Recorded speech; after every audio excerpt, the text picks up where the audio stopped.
এই প্রচণ্ড শীতে খেজুরের রস কার কার পছন্দ বলুন তো? আমার তো ভীষণ পছন্দ। আর এই শীতের মধ্যে দেখুন খেজুরের রস একদম গাছ থেকে নামিয়ে সকালবেলা সেই রসটা একদম ছাঁকনি দিয়ে ছেঁকেই নিতে হয়, কারণ এর মধ্যে পোকামাকড় থাকতেই পারে।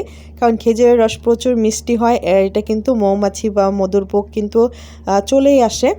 তো দেখতেই পাচ্ছেন একদম ছেঁকে নেওয়া হচ্ছে। আর এই খেজুরের রসটা খেতে অসাধারণ অসাধারণ লাগে। তো এই খেজুরের রস দিয়ে কিন্তু অনেক কিছু বানানো যায়। সেই সাথে খেজুরের রসের যে পায়েসটা আছে, এটা যারা খাননি তারা একবার হলেও খেয়ে দেখবেন, এটার প্রেমে পড়ে যাবেন, আপনি এটা বারবার খেতে চাইবেন। তো আমার কাছে খেজুরের রস তো এমনিতে কাঁচা খেতে ভালোই লাগে, কিন্তু আমার কাছে পায়েসটা বেশি ভালো লাগে। তো আজকে সকালবেলা খেজুরের রস আনা হয়েছে। তো সবাই কিন্তু খুব মজা করেই খাচ্ছে। দেখুন ২টা বোতল ভরেই খেজুরের রস একদম গাছ থেকে নামিয়ে এনে সরাসরি শুধু এখন ছেঁকে নিচ্ছে। তো এই রসটা সবাই এখন খাবে। আর এইরকম দেখা যায় যারা যারা খেজুরের রস খেতে পছন্দ করেন, যাদের খেজুরের রস খুব বেশি পছন্দ এবং পায়েস পছন্দ, তারা কিন্তু আমাকে কমেন্টে জানাতে ভুলবেন না। তো আজকের মতো বিদায়, আল্লাহ হাফেজ। কার কার পছন্দ জানাবেন কিন্তু।